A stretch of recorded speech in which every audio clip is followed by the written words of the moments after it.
तो दोस्तों आपका स्वागत है अपने चैनल इन्वेस्टॉक्स पे। तो आज की वीडियो में हम फिर से करेंगे आपके लिए एक और आईपीओ रिव्यू। तो इस आईपीओ का नाम है अडानी विल्मार लिमिटेड। तो अब बात कर लेते हैं कंपनी करती क्या है, क्योंकि सबसे मेन होता है कंपनी करती क्या है। तो ये कंपनी 1999 में शुरू हुई थी और ये जॉइंट कंपनी है अडानी ग्रुप और विल्मार ग्रुप के बीच में, जो खाने का सामान बनाता है जैसे कि किचन के लिए एजिबल ऑयल, वीट और राइस और पल्सेस और शुगर और भी बहुत कुछ। जैसा कि आप स्क्रीन पे देख पा रहे हो, इनका एक प्रोडक्ट है फॉर्चून, और भी बहुत सारे प्रोडक्ट है पर ज़्यादातर फेमस फॉर्चून है। तो इस कंपनी के 22 प्लांट्स हैं और 19 रिफाइनरीज है, और ये कंपनी अपना सामान 28 स्टेट्स और 8 यूनियन टेरिटरी में अपना सामान बेचती है इंडिया में। मतलब इंडिया में लगभग पूरे ही इंडिया में ही ये अपना सामान बेचती है, और 1.6 मिलियन से भी ज़्यादा इनके रिटेलर हैं, जो बहुत ही अच्छी बात है। और ये फ्यूचर में और भी प्लांट खोलेंगे।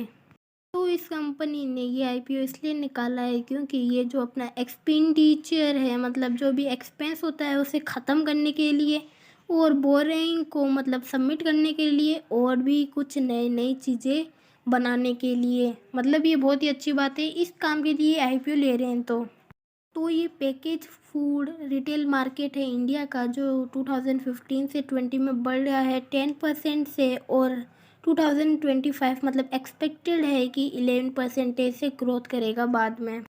तो अब हम इनकी रिटेलर चेन समझ लेते हैं। तो नीचे दिया हुआ है ट्रेडिशनल मेथड और ऊपर जो ये कंपनी यूज़ करती है। पहले क्या होता था कि डिस्ट्रीब्यूटर, होलसेलर ऐसे ऐसे दे के शॉप्स में जाता था, पर जो हमारी ये कंपनी बताऊँ क्या कर रही है, ये जैसे ये फूड बन जाता है ये डायरेक्ट सुपरमार्केट, ऑनलाइन, अलग अलग जगह जल्दी से दे रहे हैं। मतलब बीच में कुछ भी नहीं है, मतलब सस्ता भी मिलेगा, अच्छा भी है अपने लिए। तो जैसा कि आप ज़्यादा जानते हो कि इनका जो बिज़नेस है वो ज़्यादा एजिबल ऑयल से आता है, और अब हम उसका मार्केट समझने वाले हैं। तो 2014 से 20 के बीच में -% की ग्रोथ रही है, पर इनको 2025 में लग रहा है ये एक्सपेक्टेड ही बढ़ा लेंगे, इनके हिसाब से तो यही है। तो जैसे कि इसमें palm oil, soybean, mustard oil, sunflower oil और बाकी अदर ऑयल दिखा रखे हैं। तो इसके हिसाब से सारे ऑयल ग्रोथ करेंगे बहुत ही अच्छे परसेंटेज से, मतलब ये ग्रोथ कर रहे हैं तो कंपनी भी ग्रो हो सकती है। तो इनका जो टोटल रिजर्व है जैसा कि आप देख सकते हो 2017 से 21 तक बढ़ रहा है, और जो इनका लोन्स हैं वो भी बढ़ रहा है। मतलब इनका लोन और रिजर्व बढ़ रहा है, तो मतलब ये फ्यूचर में कुछ करने की सोच रहे हैं। वो समझने के लिए अब हम पीएल स्टेटमेंट देखने वाले हैं। तो मेरे ख्याल से ये इसलिए बढ़ रहा था क्योंकि जो इनके नेट सेल्स है उसे बढ़ाने के लिए, जिनसे इनका मतलब फंडिंग मिलेगी, तो ज़्यादा सेल्स बढ़ रही है दिख ही रहा है, और एक्सपेंडिचर भी बढ़ रहा है।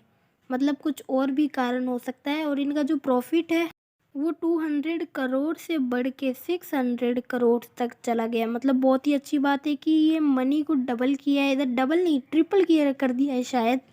तो जैसा कि आप जानते हो प्रॉफिट फ्रॉम ऑपरेशन बढ़ना चाहिए प्रॉफिट से, तो हम देख लेते हैं। तो प्रॉफिट फ्रॉम ऑपरेशन हमारे प्रॉफिट से बढ़ रहा है, इसका मतलब है जी कंपनी के पास कैश ज़्यादा आ रहा है प्रॉफिट से, मतलब ये अच्छी बात है।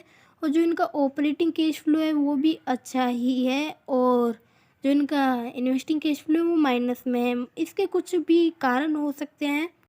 तो वो माइनस में इसलिए है क्योंकि उन्होंने इस साल इन्वेस्ट किया होगा, और फाइनेंस में भी माइनस में यानी कि उसमें भी इन्वेस्ट किया होगा, और बुरे टाइम पे इनके पास मनी भी 200 करोड़ है, जो अच्छी बात है।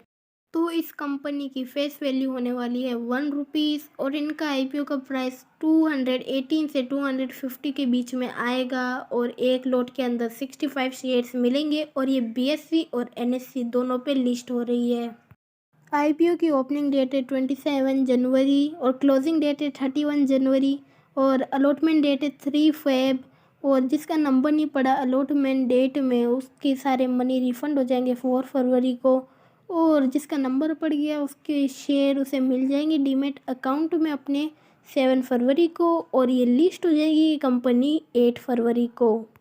तो आप मिनिमम 1 लॉट खरीद सकते हो जिसमें 65 शेयर्स आएंगे, जो आपके लगभग 14,000 के आसपास पड़ जाएगा। और आप मैक्सिमम 13 लॉट्स खरीद सकते हो जिसमें 845 शेयर्स आएंगे, वो आपके लगभग 2 लाख के आसपास पड़ जाएगा। तो अब बात आती है कंक्लूज़न की तरफ कि आपको ये शेयर खरीदना चाहिए या नहीं आईपीओ के अंदर। तो मेरी राय है कि आपको ये शेयर खरीद लेना चाहिए, क्योंकि इसके जो फाइनेंशियल इतने अच्छे हैं और इंडस्ट्री भी इनकी अभी ग्रोइंग फेस में है। अगर आपको हमारी आज की वीडियो अच्छी लगी है तो इस वीडियो को लाइक कर दीजिए और हमारे चैनल को सब्सक्राइब कर दीजिएगा।